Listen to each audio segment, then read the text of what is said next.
The following is a production of DallasCowboys.com and the Dallas Cowboys Football Club. How about them Cowboys? Yeah! Go Cowboys!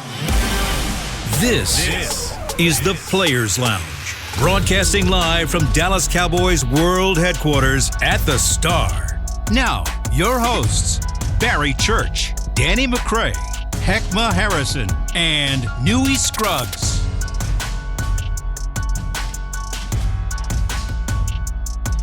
By Tostitos, the official chip and dip of the Dallas Cowboys, and we're here at the Taj Mahal of football. You're rocking with the best. I'm Heckma Harrison. He is Danny McCray, and out in Oxnard, our guy with his ear to the street, Mr. Newy Scruggs. Newy, how are you, sir? Hey, man, it's good. They got another practice today. More pads are going to be hitting, and let's see what they do. And I'll be once again watching Kelvin Joseph to see what he is going to do in pass coverage. Yeah, well, look, guys, as I always do, when we get started, I guess this is the wrong time to check everybody's mental health. No. But is this a good time to check everybody's mental health? Yeah. I'll start with you, D-Mac. How are you, brother? Yeah, because you actually missed me yesterday, man. You missed me yesterday. Yeah, I'm doing good, man. You know, I'm just hanging in the camps are over with, so now I get to hang with the boys. I missed the first couple shows, but I was back last show. Yeah. Now I'm back here again, okay? 2 in a row. 2 in a row. We count. Attendance is good, but we are missing Barry Church today. Barry is at the dentist. He is getting his diamond-encrusted grill. I'm just joking. He's at the dentist and is going to miss the show. But as you alluded to, Newy, earlier, I want to make sure that I ask you about this because there's been some high praise coming from Oxnard about one Kelvin Joseph. And he's been a favorite subject of the show, of course. But what did you think when you got that news, especially coming from Coach Harris and Coach Witt?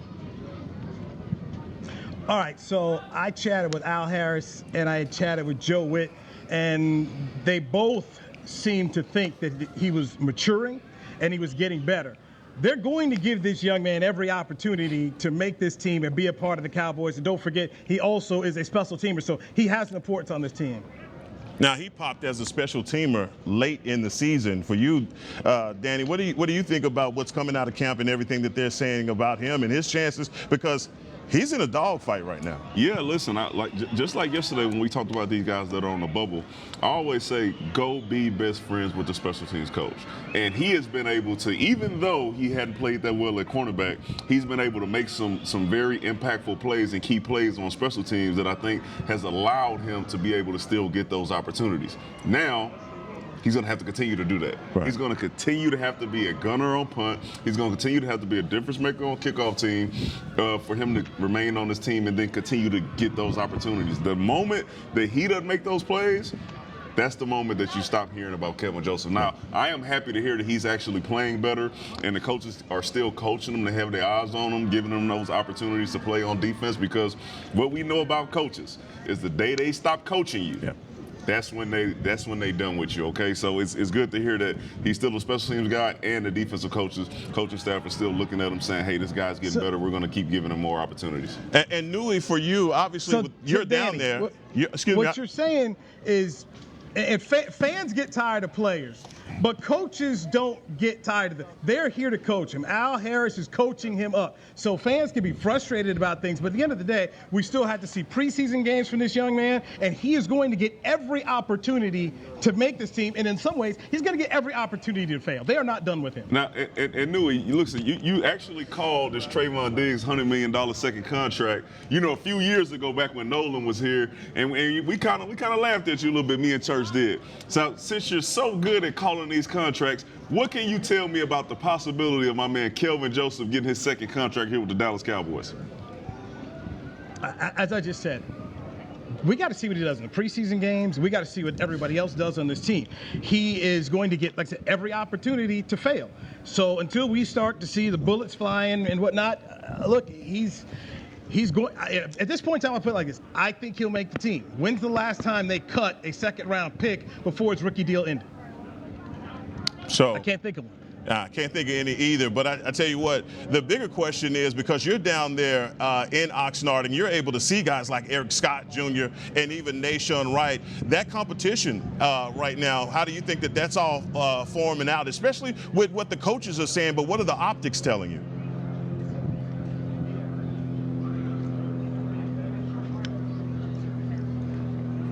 Say again, Heckman. No, I was saying, what are your optics? What are the optics telling you, especially with Eric Scott Jr., Deron Bland, Nashawn Wright, and guys like that also competing for playing time? Look, they love Nashawn. They love Nashawn and Eric Wright as well. I mean, right now, when I just kind of forecast it, I think of Kelvin Joseph being one of their top 5 cornerbacks, and then Witt also said he's got him playing inside now, so they're trying to utilize him in several different ways.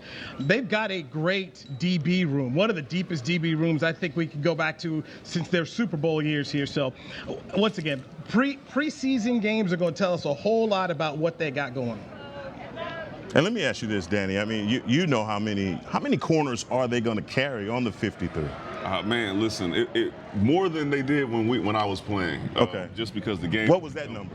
I believe it was four safeties, five cornerbacks, sometimes 6, depending on practice squad. Okay. And now they're passing the ball a lot more. They have an extra game, so I can see them carrying 7, maybe 8, but not on the 53. But you're going to have some guys on practice squad who will be here, and they will be more thought of as actually playing in the game versus just being those kind of experimental guys. Like we had Teddy Williams, who hadn't played football since he was in high school. Okay. And they brought him as an experimental guy on the practice squad. They won't have those guys on the practice squad because the guys who are holding those spots will be expected to play at some time during the season. And so if you're just ranking those players right now, you're looking at Gilmore, Diggs, Deron Bland, and Jordan Lewis is going to be one of those. Now, C.J. Goodwin automatically. So I'm at 5 right there. And then you still have Nashawn Wright, Eric Scott, and then Kelvin Joseph. So it may end up just being a numbers thing at the end of the day, Newy. It may, but and my big thing here, I'm going to sound like a broken record. We've seen dudes be all Oxnard, right? They look good out here practicing. Like, wow, look at this guy, look at this guy. Then it comes a preseason game, and it don't happen. Yeah. So let's see what translates to Jacksonville come August 12th. Yeah, and then, I just want to piggyback off that a little bit about why you see, sometimes, you see it all the time. Like, they always talk about the all Oxnard or all camp guys, right, who go in there and they do everything they can during camp, and everybody comes out and says, man, he had a great camp. We're not sure why he had a rough season, right? What happens in camp is that you see the same stuff over and over again against the same players over and over again. And sometimes you see the ones go through that same script that you were about to go through right after that, right? So the unpredictability is not there. The needing to know the adjustments as much is not there, right? A lot of times on the football field and when the live bullets are flowing, you're probably going to see that once. You saw it one time when you were practicing, maybe on film, and now it's going to come up and you have to be able to execute against that play. That's not how it is at training camp. Right. So that's why sometimes you see guys, like I said yesterday, I'm going to take advantage of if a person in front of me made a mistake, when I get out there, I know that same route with the same motion is coming, I'm not making that mistake. You don't get to see that when you're out there, in live bullets going against an Aaron Rodgers or against a Jalen Hurts or any of those other guys that we'll be seeing this season. So basically what you're saying is you won't know the answers on the test when it comes down to those preseason games. But Newy, I got to talk to you about one Zack Martin here in this first segment because we're a week into camp and Zack is still not in Oxnard, and it's beginning to be a problem. And I know that there's been some interviews with Jerry Jones, and man, just what is your assessment of what's going on right now with the leverage that the team is exercising? All right, the team stance is simply this. They have the leverage.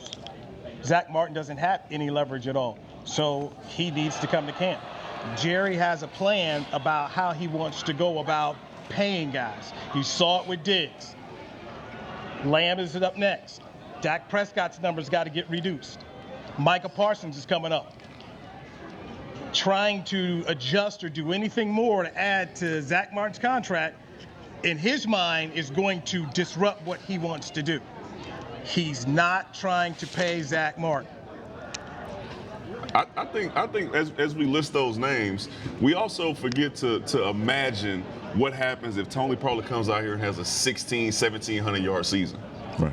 What do you do then, right? So you can continue to just add people who have to get paid onto this list before a Zack Martin does. So unfortunately for him, the team does have the leverage, and Jerry Jones said, there are ramifications for if you don't, if you decide you don't want to show up or play during the season. So I guess we'll just have to see, how willing my man Zack Martin is to say, you know what, I'm gonna take this stance, and this is where I'm at. And guys, I don't mean to play the devil's advocate in this situation, but Josh Ball is a 3-year project of the Dallas Cowboys, 6'8", 304 pounds. He could be potentially your starting right guard. Mm-hmm. That doesn't bother you in the least when you talk about a potential holdout going into the season with Zack Martin if you don't get this resolved. I mean, come on, Newy knows how I feel about this, okay? What'd you say, Newy? They get it, but at the same time, they're willing to go into the Giants game without Zack Martin if he wants to continue to hold out. Listen, the offensive line is going to continue to be an issue. So that just stacks on another issue that we have with the offensive line. But a guy like Zack Martin, who is a vet here, for him to say that he wants to miss games, that is totally different than him not showing up to training camp. So I think the ownership and his coaches are still expecting him to show up sometime before the first game. Look, I guess what baffles me in this situation is we've already seen those seasons where our offensive line hadn't been that productive because of the musical chairs, guys getting hurt. Here you have a healthy Zack Martin who the franchise has paid early and often, but you can look at the numbers and see that he is the 7th highest offensive line in the league right now? If that's true, and he is willing to hold out, it does not bode well for the Cowboys if he takes that stance. We play the first game against the Giants, who has a formidable defensive line. Thibodeau, guys like that. I mean, they have some pressure that they. And then the second game at home versus the Jets, Quentin Williams. Come on now. There's something about this. When we talk about leverage for the Cowboys, and they have all the leverage, if you start the season without Zack Martin, you thought that the offense had some struggles last season. There's even going to be more this season without Zack Martin. Well, listen, you weigh it this way. You can't pay the big bazooka, and you can't pay a CD Lamb what they want to get paid because of Zack Martin. You have to weigh your future versus this possible one season, to me, right? Like you said, there's a list of people who have to get paid. And in Jerry's mind, it sounds like he's saying, if I make this move and give in to what Zack Martin is asking me to do, when it comes time for me to offer whatever it is to CeeDee Lamb and Michael Parsons, I'm not going to have enough to be able to do that. Then I think Jerry has a great argument for we're going to hold off on that. You love the big bazooka. What you say? You want Zack Martin to take something out of his pocket? Go ahead, Newy. When you start saying to yourself, what can I not live without? And that's what Jerry's talking about. He did not want to live without having Diggs. He does not want to live without having the CD Lamb. He knows he can't come in and carry Dak Prescott at $58 million in the next year.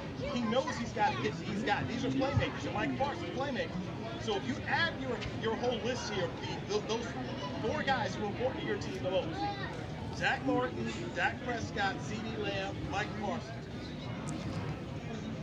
You probably say that Parsons, the quarterback, and the receiver are going to be of more importance to you than your right guard.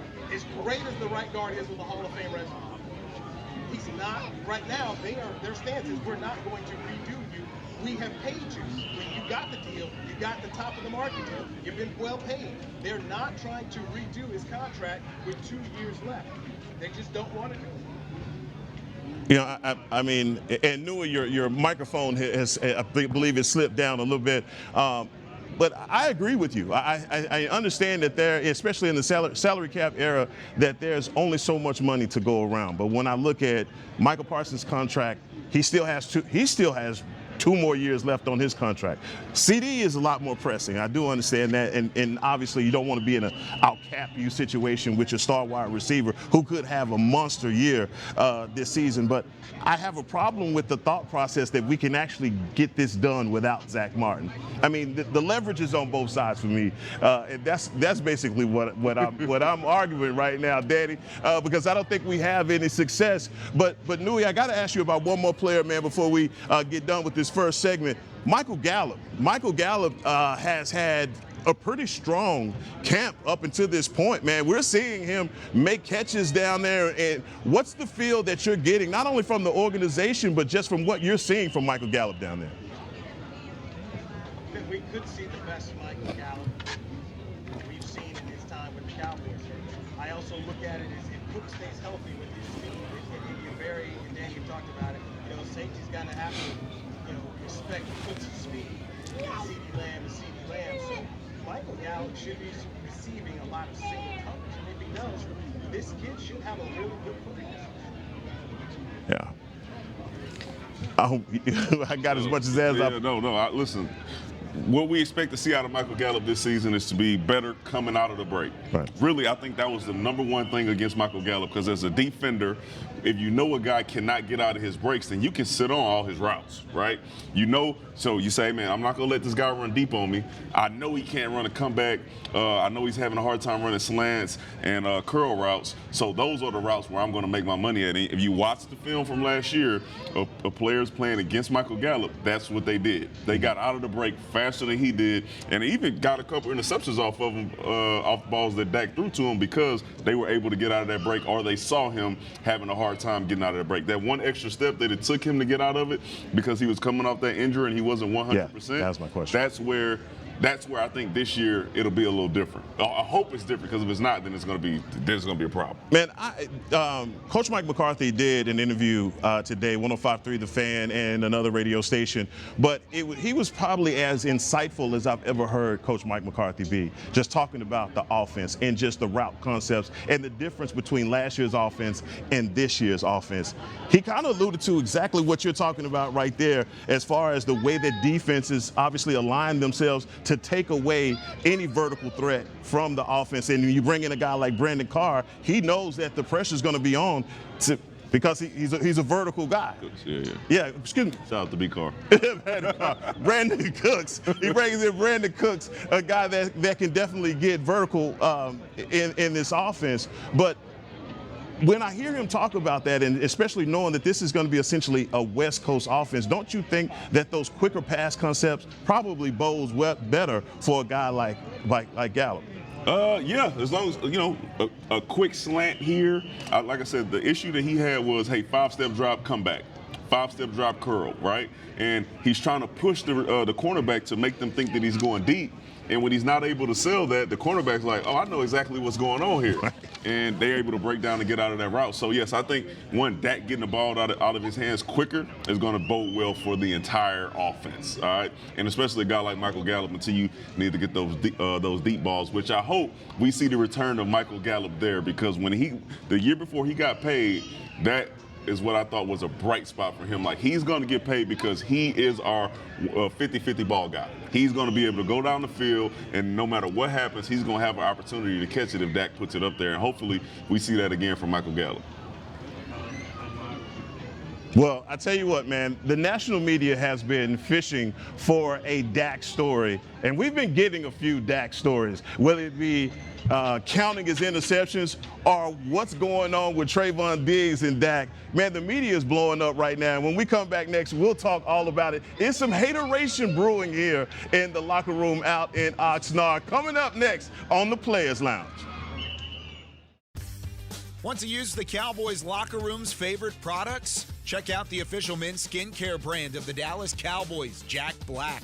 Right now, you can get the Jack Black Playmaker, a curated collection of Cowboys locker room favorites for just $10 with free shipping. The Playmaker includes 4 Jack Black skincare favorites, plus a full-sized intense therapy lip balm. Go to getjackblack.com/Cowboys and use the code word Cowboys. The Jack Black Playmaker, $10, free shipping. I'm Dak Prescott, quarterback of the Dallas Cowboys. Blockchain.com is one of the most trusted ways to buy, sell, and trade crypto. Whether you're always on the go or stay closer to home, Blockchain.com is just a few taps away. Put the power of crypto in your pocket, so no matter where you are, you can trade on your terms and build a crypto portfolio to fit your life. For crypto pros, rookies, and anyone in between, Blockchain.com makes it easy to own a piece of the future. Blockchain.com, trusted by millions, trusted by America's team. Hi, I'm Danny McCray, Dallas Cowboys alumni player here with Smoothie King. And Smoothie King wants to ask you, what's that sound?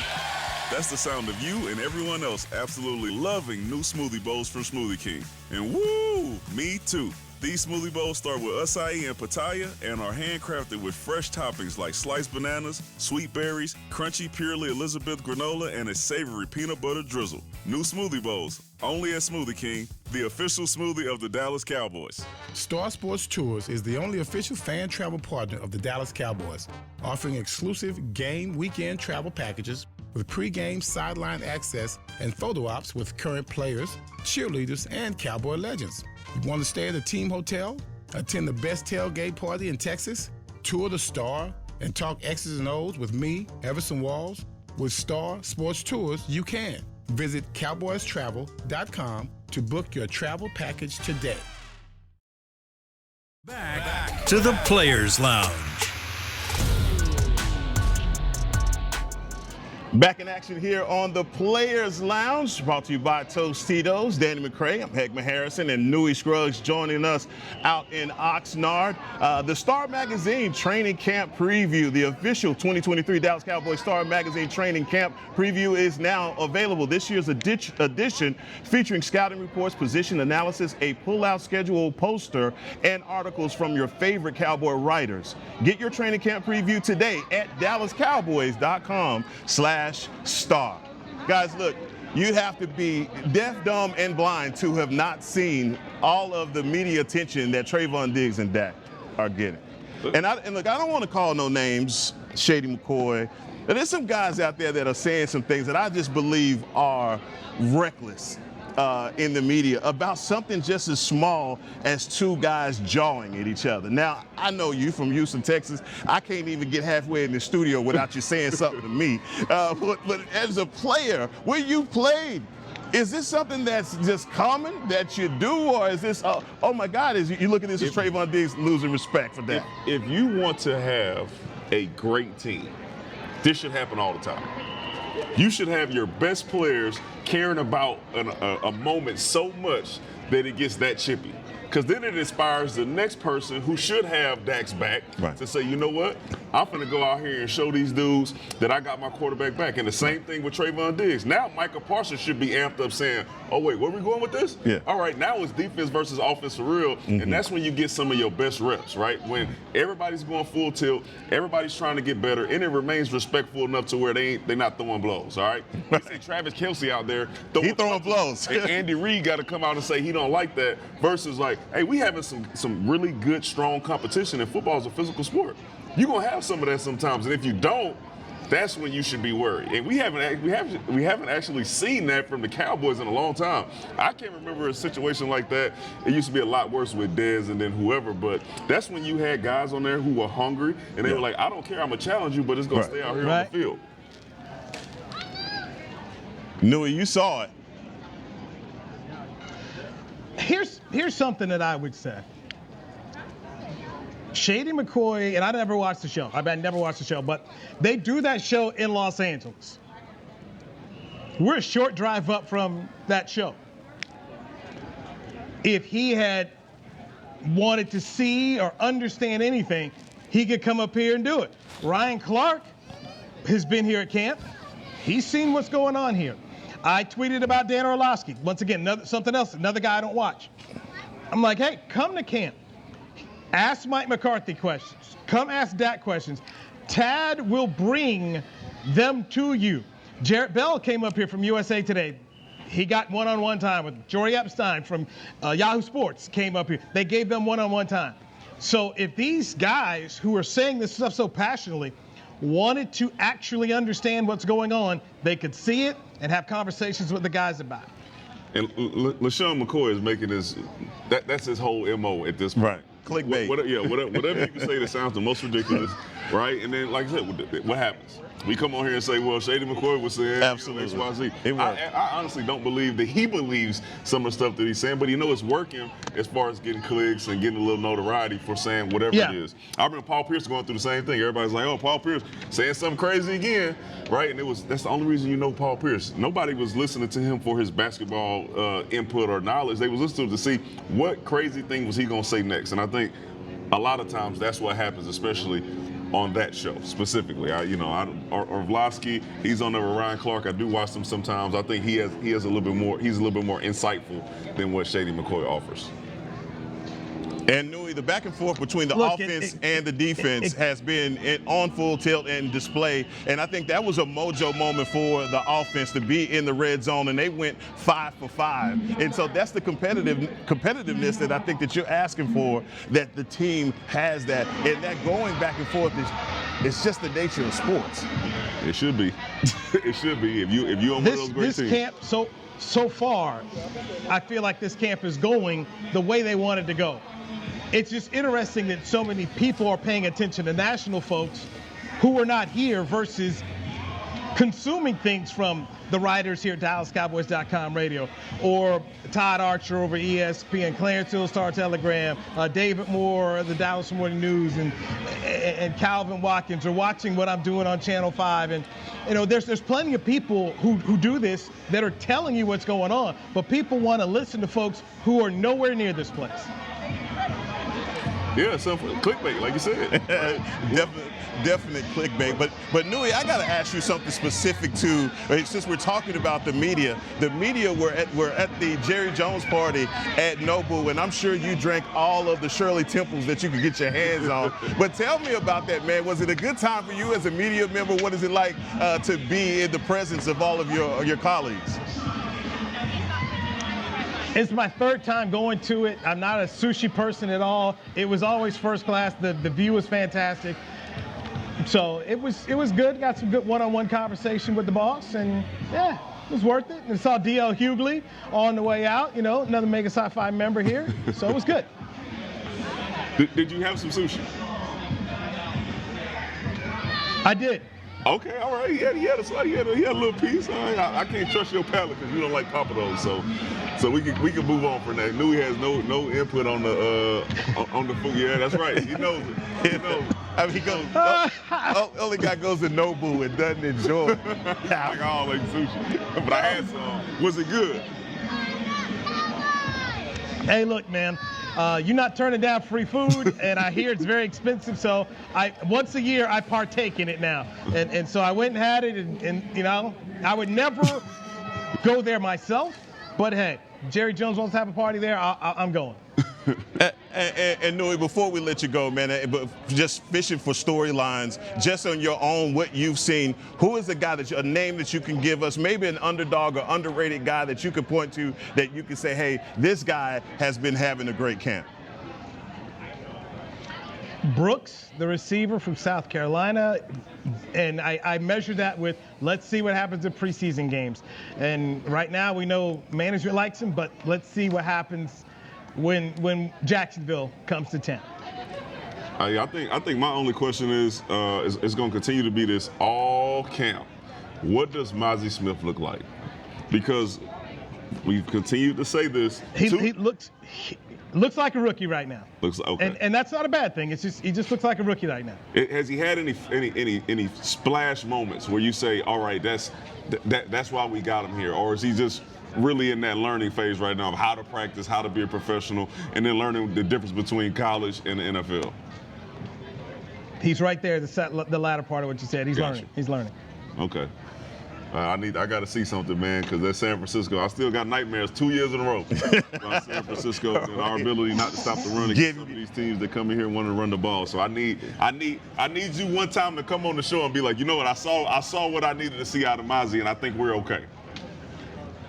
Yeah, I sit with Nate Newton at practices, and Nate is right over here behind me. So when I get done with this, I'm going to go right over there, sit with Nate, and get his perspective on it. But right now, there's still he's a young pup. He's a young pup. So. Well, Newy, man, we're going to let you do your thing because I know practice is going on.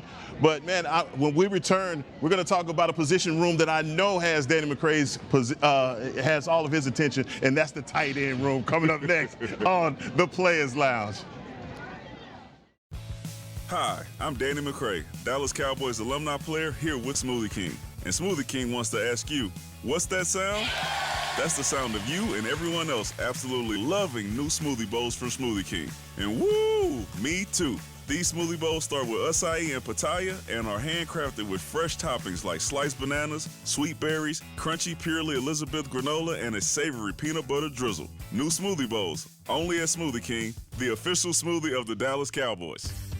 Want to use the Cowboys locker room's favorite products? Check out the official men's skincare brand of the Dallas Cowboys, Jack Black. Right now, you can get the Jack Black Playmaker, a curated collection of Cowboys locker room favorites for just $10 with free shipping. The Playmaker includes 4 Jack Black skincare favorites, plus a full-sized intense therapy lip balm. Go to getjackblack.com/Cowboys and use the code word Cowboys. The Jack Black Playmaker, $10, free shipping. I'm Dak Prescott, quarterback of the Dallas Cowboys. Blockchain.com is one of the most trusted ways to buy, sell, and trade crypto. Whether you're always on the go or stay closer to home, Blockchain.com is just a few taps away. Put the power of crypto in your pocket, so no matter where you are, you can trade on your terms and build a crypto portfolio to fit your life. For crypto pros, rookies, and anyone in between, Blockchain.com makes it easy to own a piece of the future.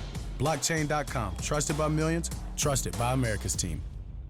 Star Sports Tours is the only official fan travel partner of the Dallas Cowboys, offering exclusive game weekend travel packages with pre-game sideline access and photo ops with current players, cheerleaders, and Cowboy legends. You want to stay at a team hotel, attend the best tailgate party in Texas, tour the Star, and talk X's and O's with me, Everson Walls? With Star Sports Tours, you can. Visit cowboystravel.com to book your travel package today. Back to the Players Lounge.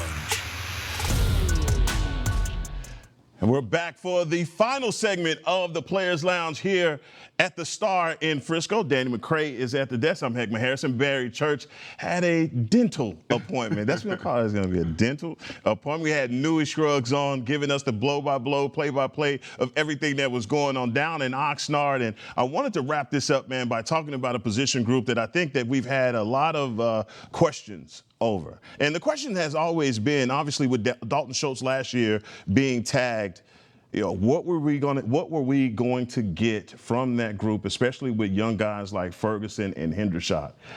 Now that they've moved on from Dalton Schultz, there is a lot of responsibility now being put on that position group, and especially those 2 second-year players. But what does the Dallas Cowboys do last season? They go into the second round, and they go and get a tight end themselves in Luke Schoonmaker. And it's a Michigan man, eh? A Michigan man, but also I think everybody was a little surprised by the pick and may have thought that there would be a tight end picked in the first round. But even all of that talk surprised me because I thought that this organization really had more faith in Jake Ferguson than they did. When you think about that position room, do you think of it being competitive right now, or do you think they're just waiting on Luke to come back from injury? Man, first of all, you know, in the first round, I was hoping we went offensive line. Right. I know some people thought we were going to go tight end, which is fair. But when you lose a guy like Dalton Schultz, who was a big part of your offense, was he the second leading receiver on the squad last season? Yes. And the season before, he was the leading receiver on the squad? So when you look at losing a guy like that and how much of the offense he accounted for, you got to find a way to make a significant pick or in the draft or free agency to make sure that you make up for that. And I think that's what they saw. In that meeting room right now, though, I believe as far as the 2 young guys that they have there, Ferguson and Hendershot, I think they are auditioning for that second pass-catching role. At this moment, because I think Schoonmaker is there. They said we're going to run the ball more. You go get you a guy who went to Michigan who they specialized in running the football. That's what they did mostly, and he was a big part of that, being able to block and hold the edge on some of those, and in some cases play fullback, which we don't have a fullback. No. So I think he's going to be that versatile guy that they're waiting to get in, and he's going to be a plug-and-play guy as soon as he's healthy and on the field. And then either Hendershot or Ferguson is going to be, hey, when we playing 12 personnel with 2 tight ends, who's going to be the blocking guy? And then we need that guy to go out and be able to run those routes. And I think you saw some of that last season. outside of Dalton Schultz, they did make a few plays. You saw that they were able to get out there, stretch the field a little bit, have some yards after catch when they got out there. So the potential was there, but not there enough for them to say, we're not going to go pick this tight end up in the second round. I think he's going to get 90% of the snaps, and the other guys will be kind of, they're going to get in where they fit in. Right, and I think last year when I saw Jake Ferguson, I was in awe of his ability to run after the catch. I thought that made the big difference between him and Schultz. Especially in the things that he did in the red zone. But when you just circle and underline blocking and saying that maybe that Luke Shoemaker's strength is going to be his ability to block versus catch the ball. And maybe these guys, Jake Ferguson and Hendershot, will be then inserted into the offense to fulfill that part of it. I didn't see that they were that. I mean, were they that bad at blocking that you would have to you'd have to bring in a guy like Shoemaker to say that, look, he's going to be our day one guy because he just does this so much better than our other guys. Well, I think it's one is he that much better at blocking than they are not, or are they that bad? I don't think they were necessarily bad blockers. I also think when you say that you're going to have more of a run-based offense, having two really good tight ends is the way to go, right? So if you have two guys who you can stretch out, run the seams, and both of those guys can get yards after catch, then to me that's a lot better than having to run 11 personnel out there, which is 3 receivers, and telling everybody that you're about to run the ball and allowing the defense to then put nickel out there with 3 defensive backs. If you can force a team to have to defend out of their base coverage, then you got a winning formula. I mean, it goes back to, I think, New England when they had Hernandez and Gronk, right? Yeah. So they'll force you to stay out there in your base defense, and then they will let Gronk and Hernandez route you up like receivers. I think if you have the opportunity to do that here, especially with Dak loving his tight ends, and actually the Cowboys have always been that way, right? Romo, absolutely. Witten, then you got Dak with Schultz, you got Dak with Witten. You give him his number one guy, his security blanket, who I think Shoemaker will be. I like it for Dak. I like that for him being able to protect the ball more. That gives him an option for when he gets in trouble, and it helps you blocking, because we already don't know what the offensive line will be like anyway. We don't. Shoemaker may be playing right guard. Hey, I tell you. Here's the thing, man. We're going to go 12 personnel for the whole game. It's going to be 4 quarters of 12 personnel. But that's an interesting conversation about the tight end room, and I want to see how that's going to play out, especially during camp. Okay, so we've talked about the cornerback position. We talked about the guys that were on the bubble.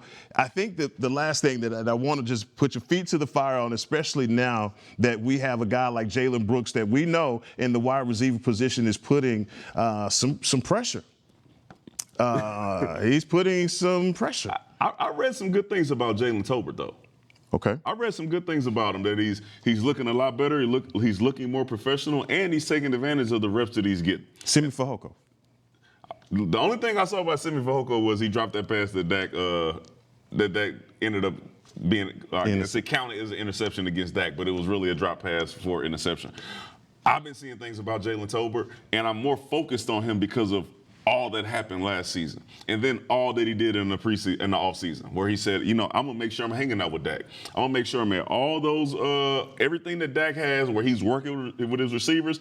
I'm gonna be there. I'm gonna be around Cooks. I'm gonna be around CeeDee Lamb to learn how to be a professional, because he was aware of what he did wrong, right? Mm-hmm. So when you see that and you hear him say that, and then the news that comes out of training camp is, oh, he looks a lot better, he looks a lot more focused, then I have high expectations for him, because we believed that he was going to be a certain player last year when he got in, and he knows what he did wrong. So now I expect to see that player that we had all hoped to see. So no, they're putting pressure, but I think he's going to get number one in those opportunities.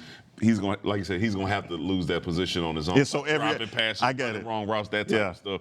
Versus, another guy's just playing better than him. If they're playing close, Jalen Tolbert is going to be the guy who they're going to give the shot to. And given every opportunity to fail. Absolutely. Or succeed. Or succeed. But it's going to be up to him to make that happen. And not only him, but Jalen Moreno-Cooper is another a player that you're hearing a lot from. Dennis Houston is back, a guy that's been fighting and staying on the 53, getting cut and coming back and he's also in the mix as well. Kevontae Turpin, I talked about him, and you quote him, you air quoted me on Kevontae Turpin, but it's Turpin time, and he's a guy that's edging out a role that people have been looking for. We brought in some guys last season to try and stretch the field, but we've always had Kevontae Turpin. So things are heating up down there in Oxnard. We got a lot of guys stretching the field, okay? We got a lot. All right, before you put Kevontae Turpin out there, you already got Brandon Cooks and Michael Gallup. Okay, how many guys do you need some guys to run those intermediate routes, all right? And I don't see, no offense to him, I just don't see him being the guy who you're saying is going to be the Cole Beasley type of guy, right? That is a one special type of talent, right? So then you're going to put CeeDee Lamb in there. You're not putting Kevontae Turpin at number one and telling him to run a go route. Not on a consistent basis. So that's why I think you have a slight issue with where do you put him. That's why I think he's going to be, strictly a gadget guy, because CeeDee Lamb is going to be the guy in there. When you want a slot or inside intermediate route ran, they're going to put CeeDee Lamb in there because he is probably most equipped to get open in those spaces. But the battle for the WR4 wages on, because we will find out, especially through these preseason games, who is going to capture that spot. Man, it's a lot going on this show. We had a lot. We had a day, man. We had a day, but we got through it. BC, you missed one. We did it for you. Hey, we'll be back on. I do believe it's Monday. Next week, the Players Lounge will be back on at 1 o'clock. A lot of action happening. Make sure that you dialed in to DallasCowboys.com for all the podcasts, or all the news, everything from Oxnard coming to you. Man, it ain't doing anything but getting better. And you know what? Football starts tonight with the Hall of Fame game is back on, baby. But for my man Danny McCray, for Newy Scruggs out in Oxnard, and for Barry Church at the Dentist, man, I'm Hector Harrison. Thank you guys for tuning in to another edition of the Players Lounge. This has been a production of DallasCowboys.com and the Dallas Cowboys Football Club.